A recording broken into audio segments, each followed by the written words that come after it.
Hi friends, வாங்க இன்றைக்கி gulab jam செஞ்சுருக்கேன். தீபாவளி ஸ்பெஷலாக எல்லோரும் செய்யக்கூடியது தான். பாருங்கள், நல்லா வெடிப்புகள் இல்லாமல் விரிசல் எல்லாம் எதுவும் இல்லாமல் நல்லா சாஃப்டாக வந்திருக்கு.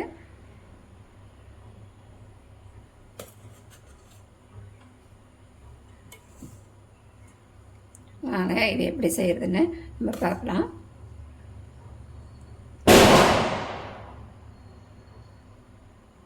அருமையாக வந்திருக்குங்க. இப்போ குலோப்ஜாம் இல்லாமல் தீபாவளியே இல்லை. வாங்க இது எப்படி செய்கிறதுன்னு, விரிசல் இல்லாமல் எப்படி செய்கிறதுன்னு பார்ப்போம்.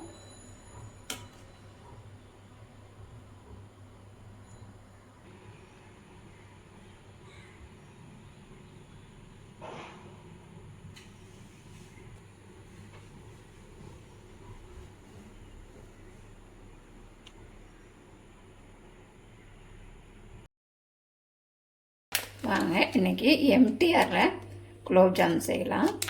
நான் பார்த்திங்கன்னா ஒன்று வாங்கினா ஒன்று ஃப்ரீ. ஒரு பாக்கெட்டை மட்டும் நான் கட் பண்ணி செய்ய போகிறேன்.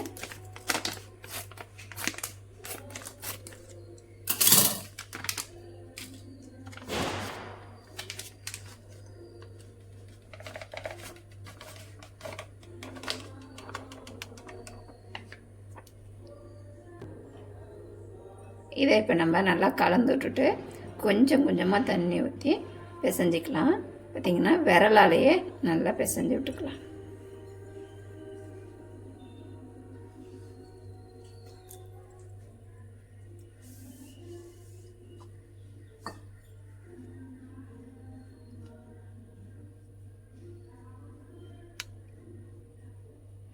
அழுத்தி பிசையாமல் மேலே ஒட்ட அப்படியே பிசைஞ்சிக்கலாம்.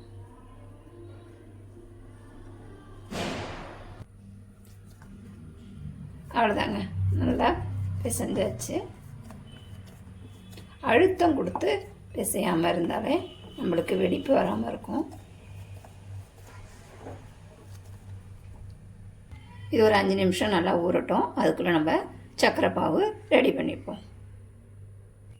பாருங்கள், நான் ஒரு பாக்கெட்டுக்கு 1/2 கிலோ சர்க்கரை எடுத்திருக்கேன், சீனி எடுத்திருக்கேன். இப்போ இது கூட சேர்த்துக்கலாம்.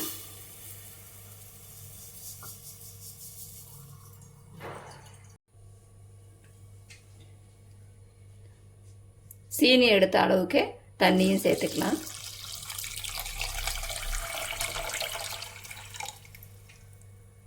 பார்த்திங்கன்னா நான் இதால் 2 கப்பு சர்க்கரை 2 கப்பு தண்ணி சேர்த்துருக்கேங்க. இதான் என்னுடைய அளவு. மொத்தமாக 500 கிராம். கூட பார்த்திங்கன்னா வாசனைக்கு ஏலக்காய்.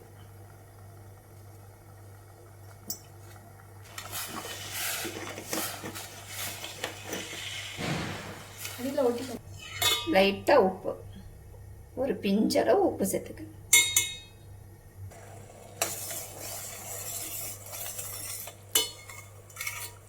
நம்ம சர்க்கரை பாகு நம்மளுக்கு ரெடி ஆகிடுச்சு. பார்த்திங்கன்னா பாகுபதம்லாம் எடுக்க வேண்டியதில்லை. நல்லா கரைஞ்சதுக்கு பிறகு இப்படி பார்த்திங்கன்னா பிசு பிசுப்பாக இருக்கும். கையோட கையாக ஒட்டும் இல்லையா, அந்த பதத்து வந்தால் போதும். இப்போ நம்ம இதை இறக்கி ஆற வச்சுக்கலாம்.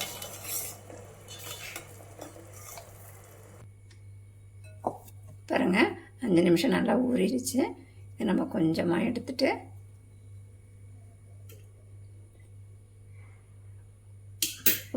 ஒரு சொட்டு நெய் உள்ளங்கையில் வச்சு இதை நல்லா இப்படி உருட்டிக்கலாம். ரொம்ப அழுத்தி உருட்டாமல் லைட்டாக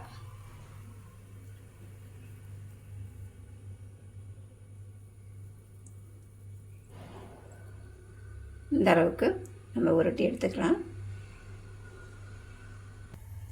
பாருங்கள், இந்த அளவுக்கு எல்லாத்தையும் உருட்டி தனித்தனியாக வச்சாச்சு. எண்ணெய் காஞ்சிட்ருக்கு. நம்ம மிதமான சூட்டில் பொரித்து எடுத்துக்கலாம். நம்ம எண்ணெய்கிட்ட சேர்த்துக்கலாம். எண்ணெய் மிதமான ஹீட்டில் இருக்கட்டும்.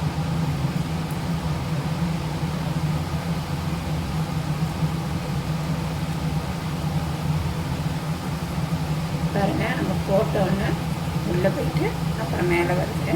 இதுதான் நம்மளுக்கு கரெக்டான பதம்.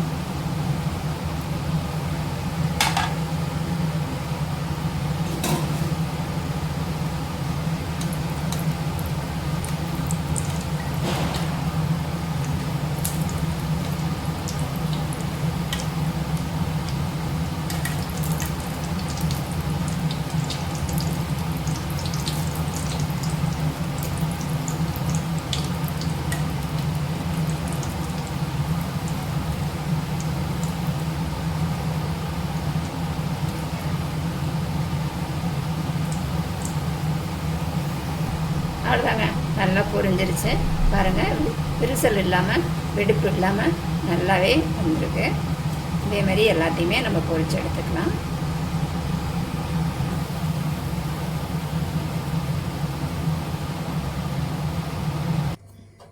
அவ்வளோதாங்க, எல்லாத்தையும் உருட்டி முடிச்சாச்சு.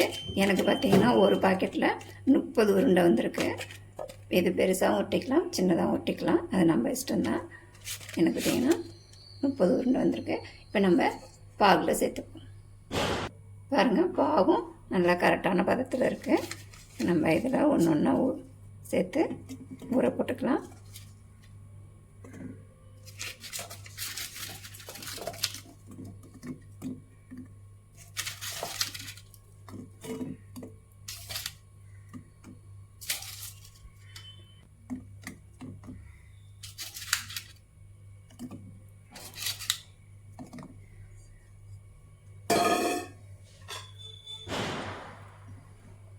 பார்த்திங்கன்னா ஒரு அரை மணி நேரம் நல்லா ஊற விடுங்க. ஊற தான் நம்மளுக்கு குலோப்ஜாம் நல்லாயிருக்கும். அப்போ தான் உள்ளே நல்லா ஊறி போயிருக்கும், சாப்பிட்றதுக்கு நல்லா சாஃப்டாக இருக்கும்.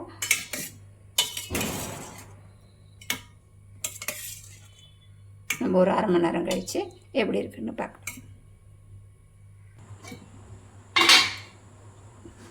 பாருங்கள், நல்லா அரை மணி நேரம் ஆயிடுச்சு. நல்லா ஊறிடுச்சு. குண்டு குண்டு குலோப்ஜாமுன் வெடிப்புகள் இல்லாமல் அழகாக வந்துடுச்சு. பாருங்கள், நீங்களும் இந்த மாதிரி செஞ்சு பாருங்கள். வெடிப்பு அவ்வளோவா வராது.